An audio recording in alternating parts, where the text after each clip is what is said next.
Welcome, everyone. I'm Catherine Wilhelm, Executive Director of the U.S. Asia Law Institute.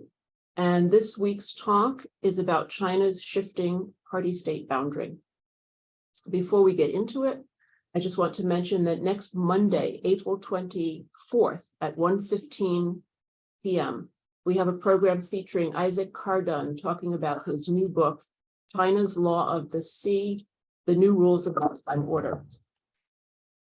So this week we have two speakers, Ye Ruiping and Ewan Smith. Dr. Ye is a senior lecturer in law at Victoria University of Wellington in New Zealand. She writes about comparative law, Chinese law, and legal culture, as well as the property law of both China and New Zealand. In the interest of time, I won't mention all of her accomplishments and positions, but we are fortunate to have her briefly in residence with us at the U.S. Asia Law Institute this month. And Dr. Smith is a Hauser Global Fellow at NYU Law School this year and also an affiliate of the Institute. And he's a fellow of Christ Church at Oxford University, a fellow also of Oxford's Bonnevero Institute of Human Rights. And he previously served as a British diplomat in Beijing, worth noting.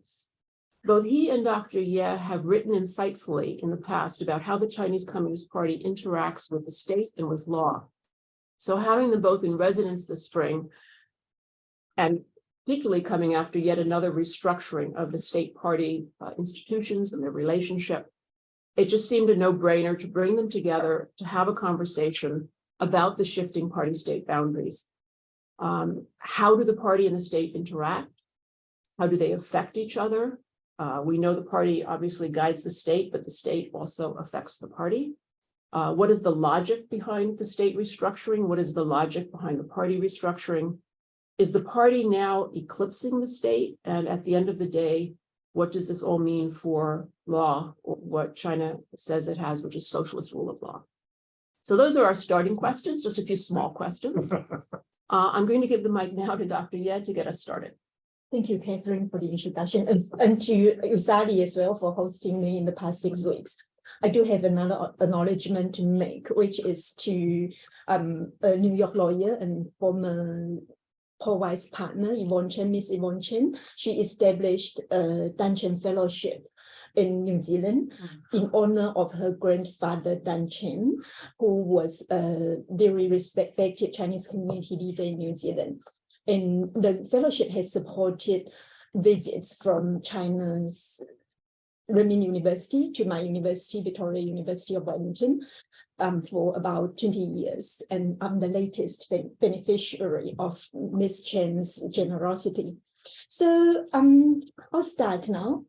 We are all used to calling China the party state because of the close connection between the party and the state. But as we know, after 1978, for most of the time, the party's control of the state affairs was de facto rather than de jure. But by this, I mean that the party does not feature in law books, and it exercises control through practical means, such as the nomenclatura system, where the party appoints key leaders to key government positions. The party controls state affairs from the shadows, so to speak. In 2016, Professor Jianfu Chen wrote about the party coming out of the shadows. So he's already identified the trend from 2013. And actually probably can be traced back earlier, but certainly 2013 was a very visible sign. In this direction of the movement accelerated after 2018. And as we know that the Chinese constitution was amended in 2018, and there were three very important amendments. One was the writing the party's leadership into the constitution. The second was the abolition of the term limit of the president of the state. And the third was the establishment or elevation, another government branch, which is the Supervision Commission. In the subsequent I've forgotten about, sorry, Amy, I've forgotten to tell Those you about, slides. yeah, but that's okay, nothing really on there, if you can pull them up, yep. So that's just, and then this is the shadows, the party coming out of the shadows, and this is the constitutional amendment. So nothing too much here. The one that I wanted to talk about is the next one. Yeah, so in the subsequent, institution restructuring, the supervisory commission or the supervision commission, sometimes is translated as joint office with the party's discipline inspection committee. All these three were important steps towards the integration of the party and the state. And these amendments foreshadows three aspects of the party's advancement towards greater and more overt control of state affairs. So the first is the enshrining the party's leadership into legislation. And the second is institutional restructuring.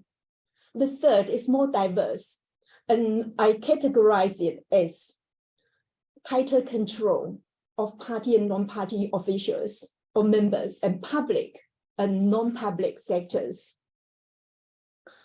Between 2018 and 2023, the leadership of the party was increasingly written into legislation. According to my count, which is not complete, 11 new laws passed. I'm not sure we understand. I do understand.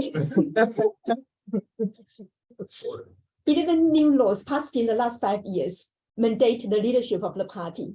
In comparison, between 1978 and 2017, so in the 40 years, only 6 laws mention the leadership of the party or loyalty to the party. All of these laws were made after 1997, including one in 2015.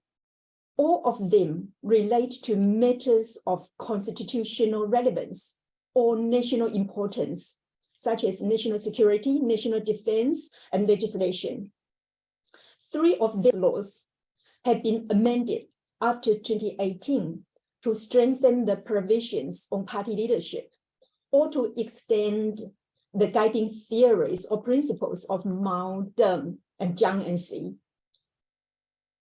In addition, after 2018, 18 other laws, including the Constitution, were amended to aid the party's leadership of loyalty to the party. So in total, there will be 29 laws that have new provisions on leadership of the party, and 3 others that strengthen that provision.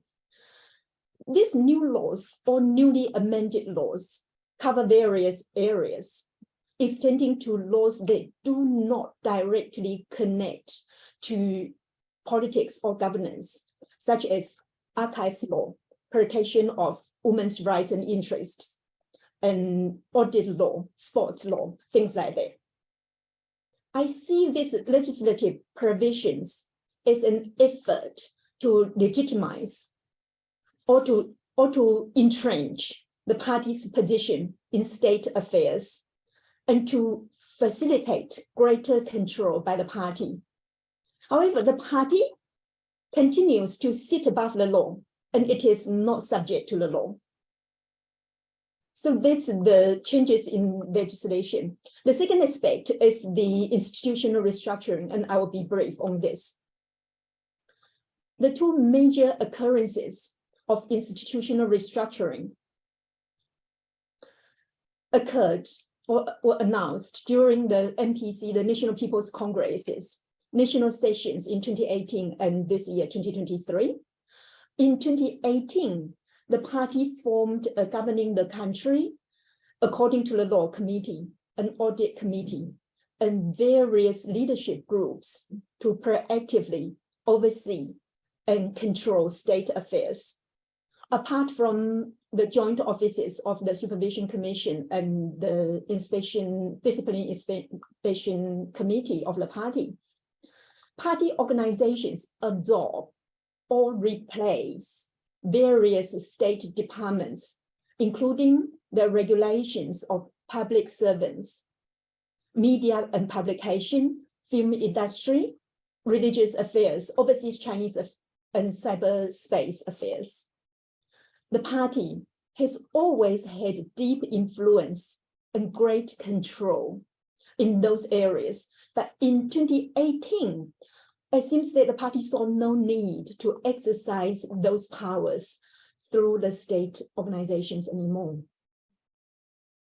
In 2023, more party organizations were established to replace relevant state institutions, including in the areas of finance, science and technology, civil affairs, and Hong Kong and Macau affairs. So some of them, you just wonder, the party really is entering all areas of the significance of the state operation, really. And because the party is not subject to the law, the direct exercise of administrative powers necessarily raises questions, issues, problems of transparency and accountability. And the point, the party's control over all sectors of the society and all areas of state affairs has been formalized, refocused, or extended since 2018, going beyond party members, government officials, and public sectors. I'll give just 3 examples. The first one, the State Council issued an interim regulation on major decision-making procedures in April 2019. The regulation requires that when making major decisions, and major decisions covers a whole range of things.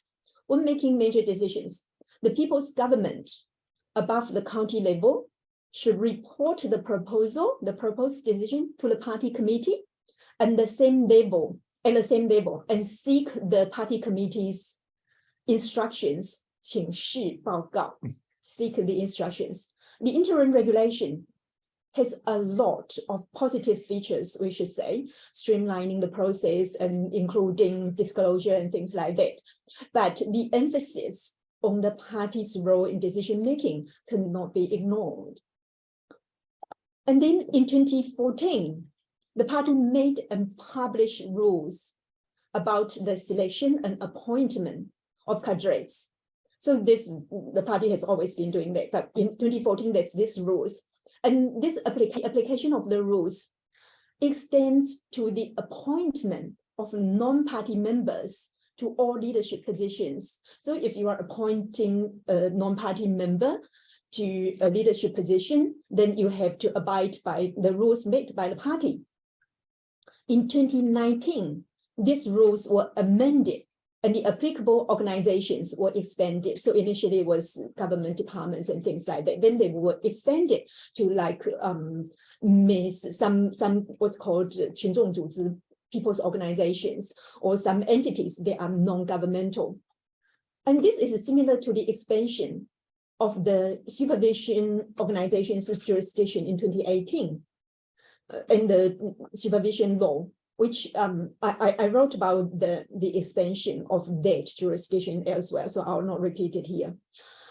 In non-government organizations, the appointment of party secretary as the executive head is encouraged, is desired, it's being sought. For example, designating the party secretary as the chair of the governance board in enterprises, in state-owned enterprises. A few laws were also amended to strengthen the construction of party cells and promote party activities in the business sector. For example, the company law and the non-state education promotion law. So education institutions, they are not run by the state. And we know that in practice, the party has been active in law firms and other private entities as well. And this all strengthened the party's factual control and brings it to the open. And there are certainly implications, and we can discuss that further later. So I'll stop here and pass it to Ewan. Thank you very much, Ruiping. I think I'm lucky to speak after Ruiping. I think you've done a really good job of explaining these changes and in particular, the expanding role of the party. And I agree with what Ruiping said entirely. I'm going to talk about something similar. I want to talk about this restructuring in detail. And in particular, I want to put my finger in a puzzle about the role of the state in a party-led state. Now, one thing that I should underline is that the communique for the second plenum, the meeting of China's paramount leadership that took place last October, that launched this particular round of restructuring, made it clear that the only part of the plan has been put to the National People's Congress for approval. The National People's Congress, China's legislature, doesn't get a say on the party side of this reform. So here we have only half of a broader program of government restructuring. And I think that poses a question. If you're anything like me, I imagine you might be wondering about this too. We know that the State Council is politically stable and that to a greater extent than has been the case over probably 20, 30 years, it's entirely under the control of the core leadership. So why bother restructuring it? Is this window dressing? Who benefits from it? Why bother? I want to try and answer that question, and I'm going to do it by talking about three things. I've got about 10 minutes to speak. I'm going to start by putting the problem of restructuring in comparative perspective, and I'm mindful that I'm speaking in a US law school where I think many people will be principally familiar with US governmental institutions. I also want to look at this in the context of the 2018 reforms, which Ruiping's already mentioned. But the main thing I want to say is, why is this happening? Is it happening for reasons of principle? Is it happening for reasons of public policy? Is it happening for much more narrowly conceived reasons of personal politics? So let's turn to those three things in sequence. How to explain this in a US idiom first? Well, this is a restructure without a reshuffle. The reshuffle happened in October, and it will last for the next 5 years. And that reshuffle casts a long shadow over the restructuring of government functions that took place last month. Now, this might seem exotic to a US audience because it's comparatively rare for the US president to reshuffle their cabinet. The Trump cabinet was characterized by relatively frequent changes, but 11 out of 15 Obama appointees remained in post for at least a full term. But let's go further. It's very rare by global standards for the US president to restructure the executive level of the cabinet. The last time this happened was 22 years ago, immediately after 9/11, when we created the Department of Homeland Security. Previously, the last time that happened was 35 years ago, when the Department for Veterans Affairs was created. When looking at the restructure of a politically stable state like China, that might give us a particular list. But let me remind you, I come from the United Kingdom, and in the United Kingdom, this stuff happens all the time. Our last PM1, Liz Truss, was Prime Minister for slightly less time than Starbucks pumpkin latte season, 49 days. She managed 2 reshuffles in that time. Rishi Sunak, our current PM, did one last month, a couple of weeks ago. But Prime Minister Sunak also engaged in a major restructuring of the cabinet level of the UK government. He created, and note this from the China angle, a new Department for Science, Innovation and Technology, comparable to the new Commission for Science, Innovation and Technology in the State Council. He created a new Department for Business and International Trade, not so different from the Commission for Financial Regulation.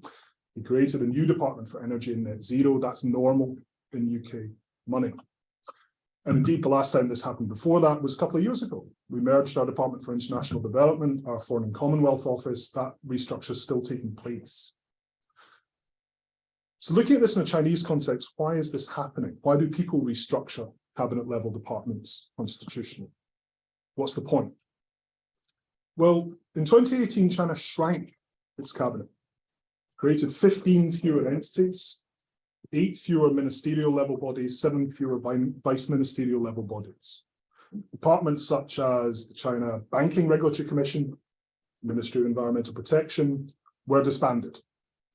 We also saw a battery of new commissions, and again in the Q&A we can maybe go into the difference in the commission and the ministry, and they included the Supervision Commission, which we've spoken about at length, but also the National Health Commission, National Commission on Medical Insurance, leading on key areas of public policy.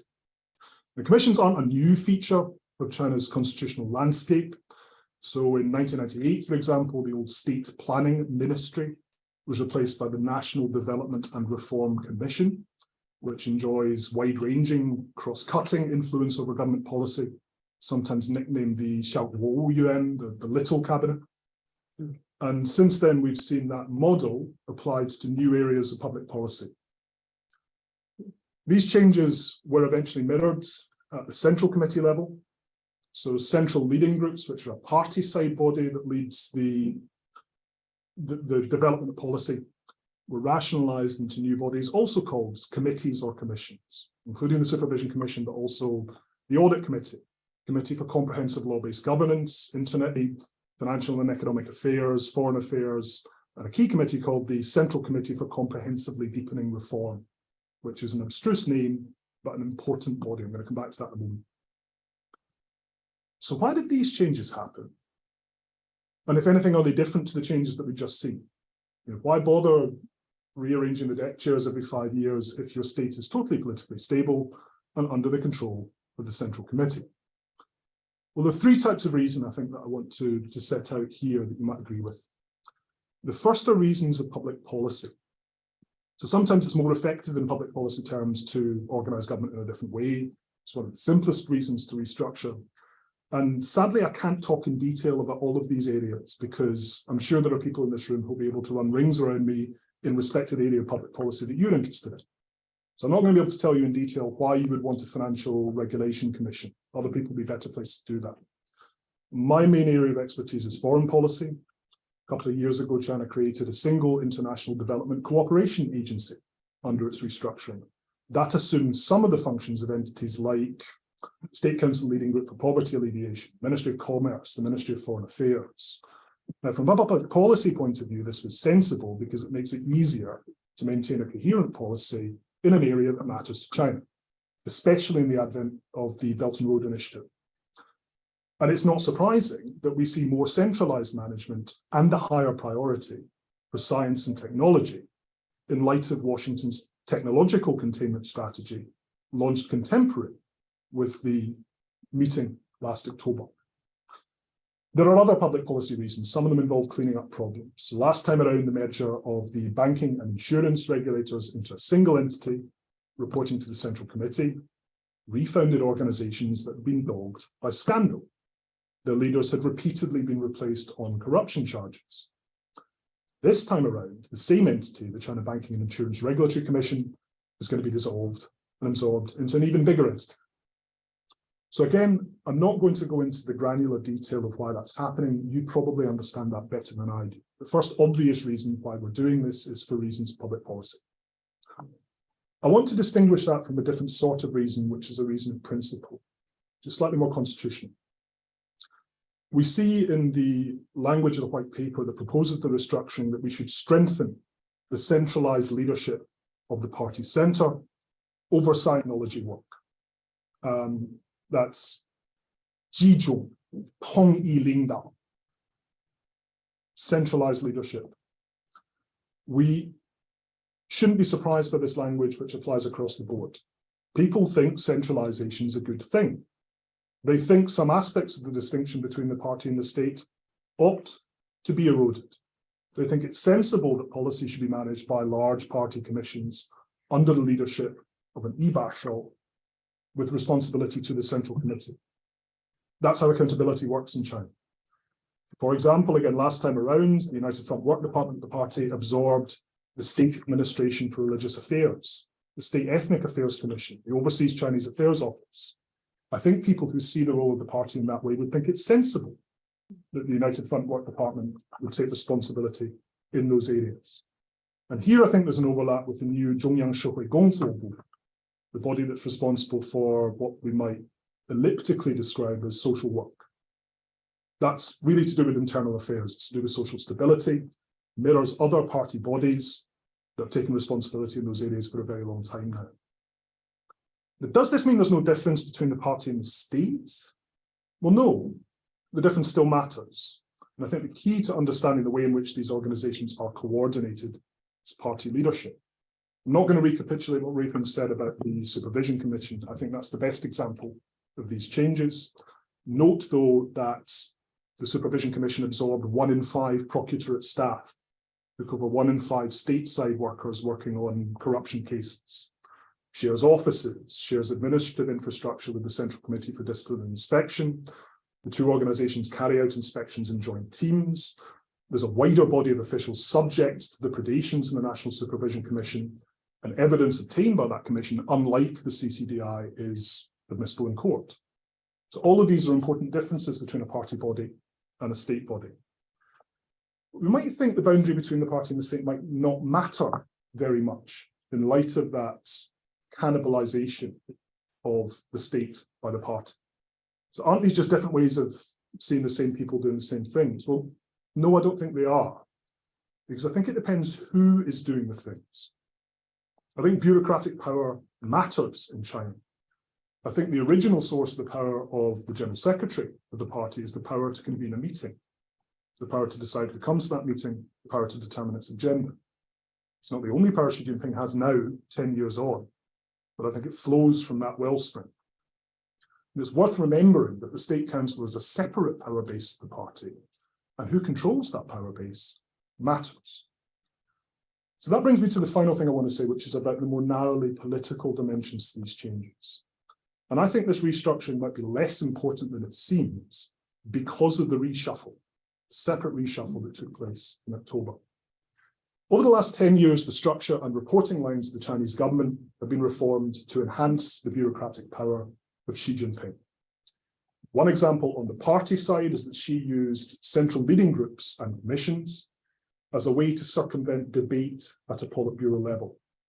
So important issues that be subject to debate by the 24-member Politburo under Hu Jintao came to be decided in smaller and more intimately controlled committees by Xi Jinping, and then briefed into the Politburo for a vote. He couldn't do this on the state side as easily because the State Council was chaired by a man called Li Keqiang, who controlled its membership and agenda. Now, there is a wider debate about how much Li Keqiang matters, and I'm not going to be able to enter into that debate right now. But let's assume, just for the purposes of argument, that he matters a bit. And the State Council is some sort of bureaucratic power base. And I think some of these changes start to fall into a different shape. So take, for example, the way in which the party worked around Li. She created a body called the Central Committee for Comprehensively Deepening Reform. That body is a party body that covers a wide brief. It ranges from civil-military integration to budgetary management, meets every 6 weeks, functions like a small cabinet, Xiamen. Immediately following the establishment of that committee, a meeting was convened while Li was in Japan. He didn't attend the meeting of the committee the next month due to an internal trip. Each of those meetings made key decisions on over a dozen policy matters. So that's the first example, how you use the party to work around the state if you need to. I'll give you a second one. Think about the reporting lines from a ministry or a commission into the party and the state. Now, typically, the Chinese minister serves as the party secretary of their ministry. Same individual doing 2 different jobs, unless they're not a member of the CCP. But from about 2018, ministries engaged in sensitive work, politically important work, like the Ministry of Justice, the People's Bank of China, developed a system of dual responsibility where they have both a party secretary and a minister. So, for example, even now, the governor of the People's Bank of China is Yi Gang, who I think by Chinese standards is a relatively westernized figure with a liberal economic agenda. The party secretary is a man called Wu Shuqin, who also runs the regulator. Now, superficially, this looks a bit like the way that a Chinese province is governed, where you have a party secretary and a governor working in tandem. But in the provinces, the party secretary holds the whip hand. They have the ultimate decision-making authority. This isn't as clear, to me at least, in ministries. So why have that dual responsibility structure? Well, ministers attend regular meetings of the State Council, which are chaired by the Premier. Party secretaries report directly to the party centre, which is controlled by Xi Jinping and his nominees. When we look at this new restructuring, in light of that last restructuring, we need to remember that we've had a reshuffle before the restructuring. Can you put my slide on, please? There's one important point of context here. So as of last month, The premier of China isn't Li Keqiang, the man I've just mentioned. It's another man called Li Qiang, who was responsible in particular for, say, the COVID measures that took place in Shanghai. Take a click forward. Some of you might be thinking, that's a tiny difference. Come on, it's one syllable.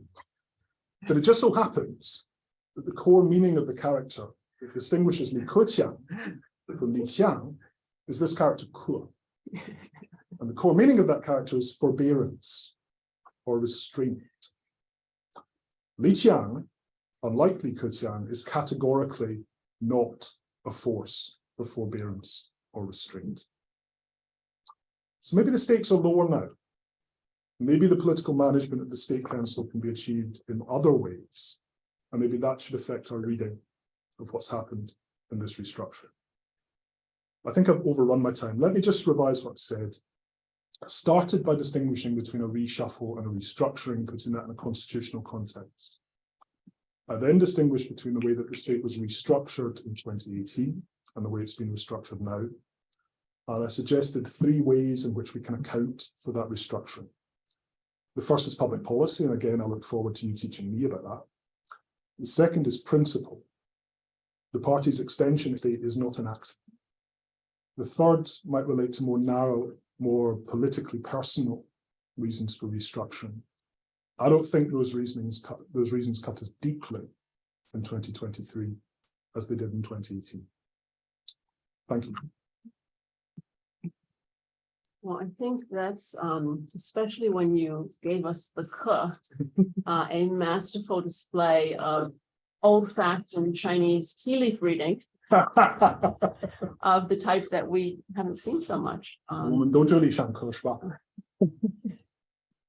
Is interesting. Well, you've usefully reminded us that not everything that happens in Beijing is pure power play, right? That some things have policy reasons, have administrative reasons that make sense in order to facilitate administrative efficiency and so on. So that's a useful reminder. I think we do tend to automatically just look to power and individual personalities and so on. That's useful. But you've also reminded us that there is so much we don't know, right? We speculate about the relationships among these people, and we speculate even about the relationship between the head, the minister of a ministry and his party head. That we do have to always doubt what we know and question our assumptions. But I want to kind of go to a basic question for both of you now, because I think what I was hearing Dr. Ye say is that this is about the party purposefully trying to shift its relationship with the state. You know, if we want to pull back in big perspective, that is what's happening. And what Dr. Smith is saying is not so fast. Maybe not. Maybe that's not necessary. So do you want to each talk a little bit more about that key question of why is this happening? Mindful that we are speculating. Okay, should I? Yeah, please. Yeah. Okay, so for me, you can see some signs before 2012, and then there's Professor Chen Jianfu's observation that since 2013, that's really emerging. And then it seems that party documents as well as government documents, regulations or rules or orders, whatever they are, consistently build on narrative of the party's control, the party's direction, so to speak, in the reform of the system, country's legal system, and in building a rule of law, socialist rule of law country. So it seems that it has been quite a clear goal and openly articulated in most of the documents. So I think it is purposeful to me. Yeah. Of course, there's that famous statement by Xi Jinping about the party should be north-south, or south-north, west-east. And in the center, the party should be everywhere, right? Which we have all been very focused on. So, in terms of why? Yeah, speculation. I think perhaps the party now sees less need for distinguishing state and the party. The purpose that has been openly said is cost cutting, increase efficiency, optimize the result. But the underlying, I would have thought, is because the party sees no difference or less difference. Yeah, moving towards merging. That's not much different. If there is difference, then even if you need to cut cost or even if you need to streamline the process, there's no reason to move this way. So the underlying reason would have been that the party sees no difference now between the state and the party. And then the party wants to exercise even greater control. The party needs to be controlled. And why is it? Is it Xi Jinping's personality, desire, or is it something else that the situation that him or that the leadership group fear that the party's rule is not secure? We don't know. But yeah, certainly there's a need. They see a need to exercise greater control. So in that accounting, this is not just an incremental change or, a matter of degree, a change in a matter of degree, but it is actually a change in the nature of what the party is trying to do. I would agree, right? I would agree. Yes, indeed. Yeah. So what is your response to that? Thanks, Catherine. I think elegantly set out differences of emphasis between us, but I think actually the point of agreement's very clear. I agree about the direction, pace, extent of travel in terms of what the party is doing here. I wouldn't gainsay that at all. I do think the state still matters. I think the terminology of party states is very common in universities. I think people who deal with administrative bodies in China outside of universities don't tend to talk about it in that way. It really matters if you're turning up to the Ministry of Foreign Affairs as distinct from the International Department Party. They'll deal with you differently. Even though sometimes it's some similar people with a similar agenda in different rooms and different sides of Beijing. Nick Barber asks, why have a party and a party state? I think a better question is why have a state? So there's a wonderful book by Zhang Shiping on this question. And what I like about that book is it takes the question back more historically. So we often situate this question in the constitutional reforms in the 1980s. The reason we have a state that has the role that it plays now is a reaction to Maoism. And we need some form of national administration, unified national administration, and the sort of legality that's characteristic of the Deng Xiaoping model of how China ought to be governed. But that wasn't the first time China confronted this question. So after the revolution, unlike the Bolsheviks in Russia, China had, several million men under arms. They had a party administration of, I think, between 500,000 or 600,000 people. If they'd wanted to govern China as a party and just get rid of all of the military and civilian administrators of the nationalist administration, they probably viably have done so.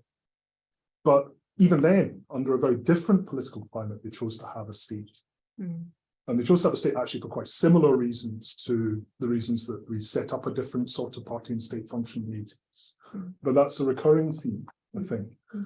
I think the reasons that was important in the 1950s and why it's important in the 1980s is the same reasons why it's important now. I think legality matters to Chinese people. I think it's an important buttress of social stability, which is a very high priority for the Chinese government. I think the manner of consultative Leninism that the party stands behind is best achieved through some sort of state bodies as well as party bodies. And I think even under the current political climate, those ideas still act as a bulwark against the governance of China purely by a party. So, those are liberal ideas, but they're not Western ideas. I think they're ideas that have been present in China from the beginning. To what extent are they, though, ideas about what shows outwardly, as opposed to reality and substance? So, in other words, you want to appear to have legitimacy on the world stage and domestically to your public. So you want to have a certain face. But what happens inside the building that has two signs and one team inside, we don't see. So how much of what you're saying is the things that the party prizes in the state, are they simply superficial things or facade related things? I think there are some effects that matters. I think the best way to understand this is party leadership rather than party control. So the party has, to some extent, to persuade people who are not party members working within the bureaucracy, and obviously Chinese citizens as well, that its agenda is the right agenda for China. Now, China has, the last time I checked, I should probably look at this before the session, but about 30 million civil servants. Not all of those are party members, though of course the further up you get in the pyramids, the more likely you are to be a party member. We've touched on the way that that works both in civil society and in private enterprise, where the picture is even starker. The party doesn't want to be in complete overlap with that body. You know, the theory I think originally comes from Stalin in his Sverdlovsk lectures, where he says we're not supposed to be a party of school teachers. We're a vanguard party, we lead.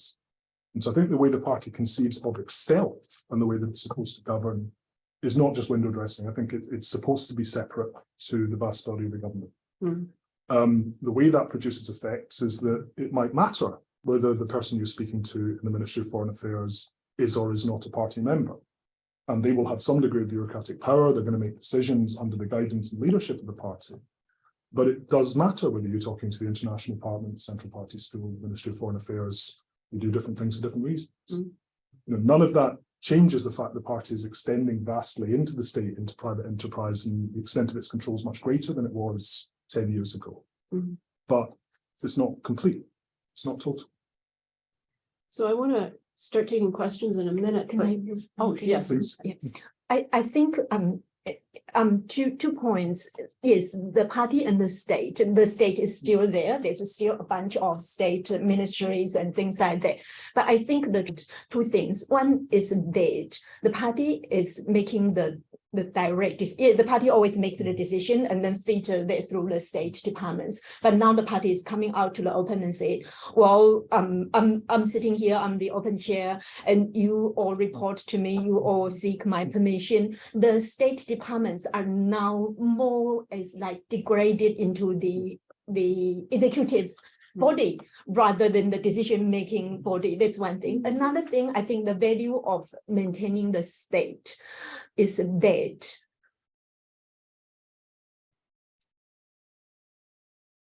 the state organizations, institutions are subject to the law, to the administrative law. The party organizations are not. And there are times when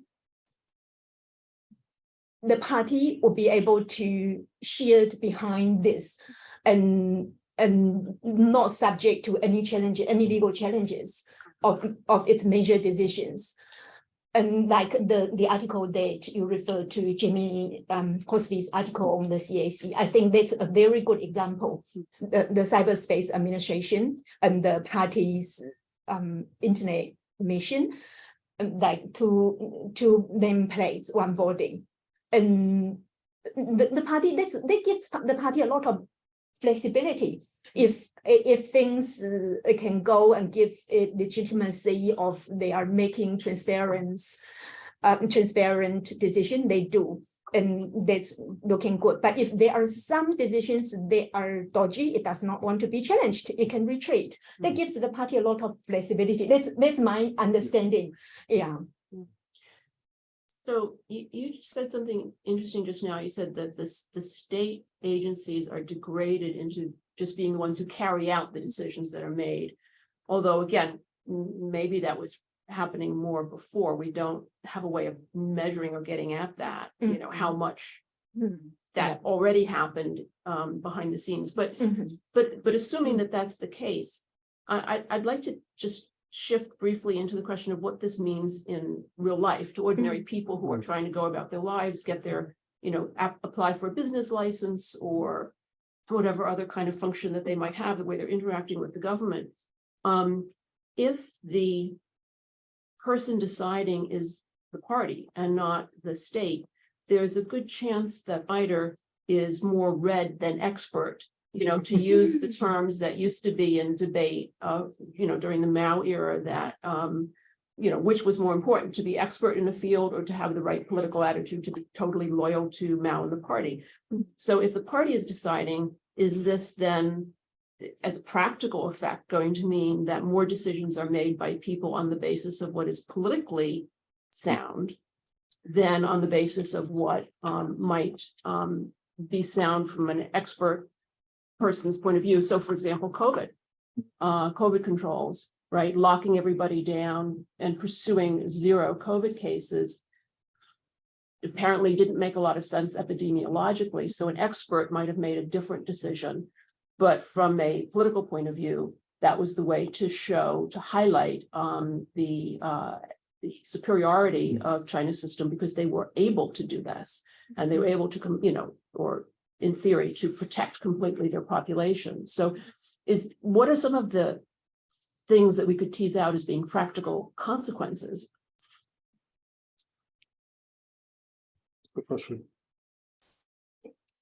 I think certainly it gives the impression to the society at large that the party is in control. You'd better listen to the party. I think the effect is visible. And yeah, the others, like what you've mentioned, then everyone's careful, towing their lines.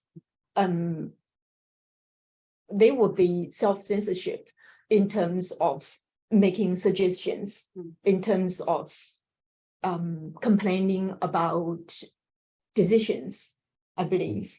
So more caution. I agree. And if I could add one thing to that, I think this is the $64,000 question, particularly issues like finance, chip wars. I don't have an answer in those fields because I don't work in them. But I want to start with this question of whether the state's been degraded. And then I can give you an example from foreign affairs that shows the problem that creates in my view. If we're going to work out if the state's been degraded, I think we need to start by asking what our baseline is. And again, it's worthwhile thinking about this comparatively. The secretaries of state in the US cabinet are within the 20 most powerful Americans. The Secretary of State, the person responsible for foreign affairs, is probably the second most powerful American. But that's not how things work in China. So Qin Gang, the Minister of Foreign Affairs, I think we could confidently say is one of the 72 most powerful Chinese officials. But his boss, Wang Yi, is one of the 24 most powerful Chinese officials. And he doesn't even sit on China's Apex Committee. Referring to the Politburo and the Central Committee. Exactly. So if we're going to talk of the degradation of state institutions, we need to remember, in terms of bureaucratic power, state institutions aren't very powerful in China compared to state institutions at a comparative bureaucratic level in other states. How does this affect the way that decisions are made? Well, a story I was told when I was there, and those of you who work on US foreign affairs might be able to run this out a little bit more carefully than I can. But in 2009, I think, 2010, North Korea sank the Xiamen, South Korean warship, and I think a couple of dozen South Korean sailors died. This is a very dangerous situation. And the story I heard was that the Secretary of State in the United States sought a meeting with the Chinese Minister of Foreign Affairs in order to clear lines over this evolving violent situation in Northeast Asia. And it took 4 weeks. So you've got, I think it was Secretary Clinton on the hotline, waiting for an answer. And the Chinese counterparts could not get a decision made at a Politburo level, still less a Politburo Standing Committee level, that would enable them to say anything to the Americans. And that's partly an artifact of the disjuncture between the political power of the US Secretary of State and the Chinese Minister of Foreign Affairs. Now, I think that might play out similarly in areas like finance, economics, business, etc., if you are a company trying to deal with China. But again, I defer to those of you who work at the coalface of that industry on what that means for you. So are you saying that the blending, to the extent that we've been talking about blending and merging, is going to be more efficient? Could be. So if that's you were a able positive, to access the party. That's a positive, tangible change. If you're able to access the party. So if you have a link into the party body that's making the key decision, then yes, that would allow you to short circuit the bureaucratic apparatus. But then everything is limited by the capacity of those smaller bodies because they don't have capacity to address. And the place we plug in is way down in the bureaucratic hierarchy compared to the way that it would work in some other states. Right. So there's there's one question online I just briefly raise, asking about the relationship of the non-party members In other words, are there important state officials who are not members of the CCP at the central level, the provincial level? And are there elections at any level with non-party candidates?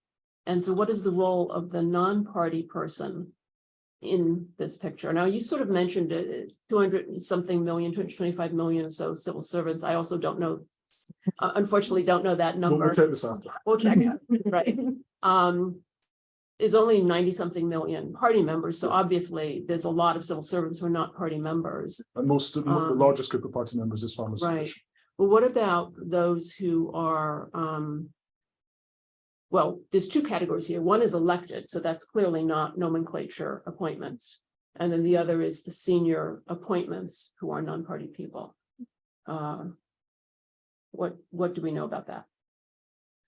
The party's 2014 rules and then amended 2019 certainly has required the application of the party rules to appointments, even of non-party members. And we know about the CPPCC, those in the central government level or provincial level, those who are like the chair of it, like they do give quotas even in the NPC, National People's Congress, of non-party members or one of the minority party member. They do give quotas to them. But we also know that in practice, as a rule of thumb, any institution head, you would have one head and maybe one or several deputy heads, right? The head always has to be a party member. That is very rare, extremely rare. Even as a principal of a high school, it would be extremely rare that this person is not a party member. Although there might be non-party vice principals, deputy principals. So I was going there. So based on the numbers and of what we know, and if it's 90 million party members, has that number grown since 2013? In other words, how have these changes affected those numbers? And I guess you did begin to answer the last question, because I was going to ask, I can understand your point that going up in the bureaucracy increasingly entails party member, but I was curious about your question. I think you partly answered it. If you have to be a party member to be head of high school, I assume you have to be a party member to be a dean of a law school. And what about just law professors generally? So the legal profession, just to give us a sense, what do we know? Has that changed over time so that increasingly you really do have to be a party member? And I guess the more practical question from a total outsider, what does it take to be a party member? That is, how voluntary is this? And is this something, in Cuba, you would go through the equivalent of Cub Scouts and Eagle Scouts and everything else? Is that the same approach? In other words, you are already preparing to be a party member 20, 50 years before you become one? Just take me a little bit through that. I do not know about the number of party members, you might know. And the second question about what it takes to become a party member. One thing is that, yes, you go through the league, the Communist League, and then you apply to be a party member, and you are being observed probation for a number of years. But the thing is, if say you are someone is a very capable person, the party thinks that you can be used in important positions. The party will solicit it and say, well, come and join the party. I know people who have been asked again and again and again, come and be a party member. And it's very difficult to resist. There have been people, because of certain reasons, they said, no, I would rather be a minority party member, or I would rather be a non-party member. And yes, those people, it's also possible to be incorporated through under the quota system that they are used, but certainly not in the same way as party members would have been used. Did I answer? Legal profession. Oh, legal profession. No, there is no requirement that you must be a party member, but there are requirements if you want to be a judge, a procurator, a supervision official of the supervision commission. Also a lawyer. You must be loyal to the party. And it might not matter. So for example, you Yeah. have to accurately answer questions about party doctrine in the bar exam in order to be a lawyer, and answer far more detailed questions in the judges exam. So Björn Ahl at the University of Cologne has written in some detail about this. I think the party's grown by about 5 to 10% over the last 10 years. It has a plan for the level of penetration it has in society. And as I've said before, the plan is not that it should increase its penetration very much. Though, again, think about this comparatively. The number of people who are party members in advanced democracies is really small compared to China. So actually the number of people who participate in that way is larger. I think so. It's about, what, 7% at the moment of the population. But it's important to remember that when we think about the party being the vehicle for democracy in China. So there are people like Larry Katterbecker, for example, who argue that the key organ of democratic participation and control in China is the party, and we should think about it almost as if it were a legislature. The problem is you can't join the party, or at least you don't have the right to join the party. I'm not going to busk the statistics, though the People's Daily publishes them every January. The party, I can say with some confidence, makes a minority of applicants, and I might go so far as to say a small minority, but I don't want to try and put a figure on that here. I could check later. People, however, join the party for various reasons. And it's not like adamant fidelity to the doctrine of the church that gets you in. One thing that's occasionally said is, well, why am I a member of the party? Well, why did you put on a suit to come to work? So I don't think we can see the party as a cipher for fidelity to party doctrine, particularly in the 1990s and 2000s. I think a very wide variety of different people with a wide variety of political and social circumstances joined. How does that work in different places? Well, I could talk at the bottom, the middle, and the top. There were changes a couple of years ago that elided government functions at a village level, essentially to get rid of the possibility that somebody who was not a party official could be in control of a village. So that used to be slightly more open democratically and politically, and there was some experimentation with voting at a village level. That experimentation has ceased. There are laws that say that anyone can be the mayor of a town. In practice, I think you do need to be a party official in order to be the mayor of a town now, in contrast to what the law says. At the very top, it used to be more common for 1 or 2 ministers to not be members of the party. So Minister Ma, Minister of Health, 10 years ago, was a member of one of the democratic parties from the Communist Party. That's much less common now, again, because we've had a reshuffle recently. I need to check in order to work out if there are any exceptions. But the statistic that I remember is, I think a couple of years ago, they looked at the senior executives of Tencent. So the world's largest social media company. I think as you got to the top end, about sort of 60 to 70% of senior executives at Tencent were party members. So actually penetration into strategically important industries is really pretty high, given that 7 or 8% of the population are party members. But Ruiping mentioned at the start of her presentation something quite important, which is how does the party lead? It doesn't do so by co-opting every Chinese citizen. It does so through a combination of the nomenclatura system, which Ruiping mentioned, and the party group system. So the party places its nominees in important positions, and that's the nomenclatura system. The party group system means every important or socially important organization has a party group within it, and they include the people who have the power to place nominees within that institution. So the dean of the law school is now, I think, an important official and would need to be appointed with advice from the organization committee. It didn't always look like that, but the head of the human resources function of a law school would definitely be a party official. So that's the power that you need in order to continue to maintain the nomenclature system. So you don't need everyone, but you do need some people. Right, keep positions.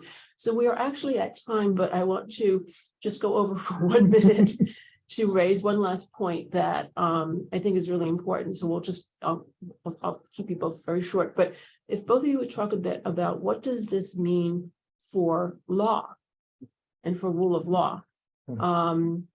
in addition to, some of the other practical effects we talked about, possibly less transparency, less accountability, not being able to sue the party the way you would sue a government agency. What does it mean for the rule of law? Certainly, in my point of view is that it's a destruction, really. It can be seen that the party is making everything written formally into the law. And the party has been saying that we are going to rule the country according to the law, rule the party according to the law, even rule the army according to the law. But the thing is, what is law? Is it just rules that's published by the authorized organization to publish, to pass it to it?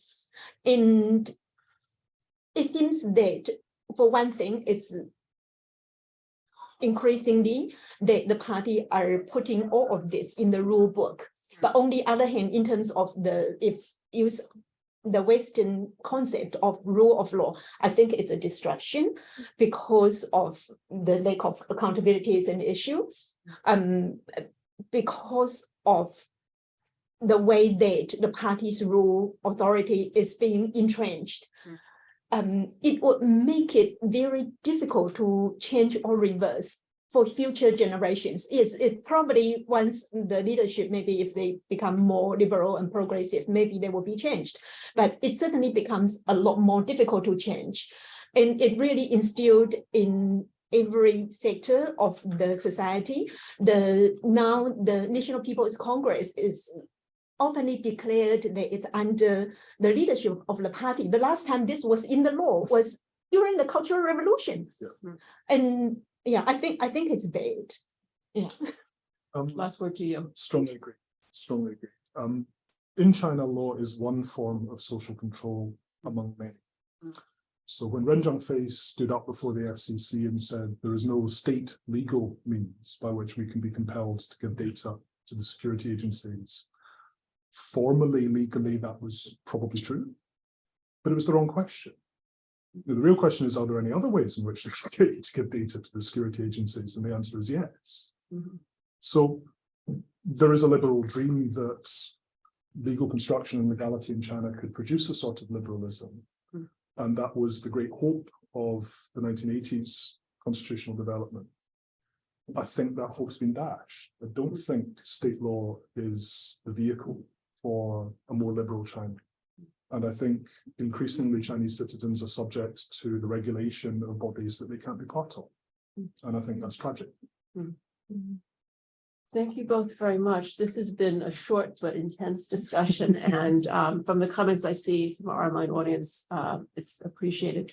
Thank you all.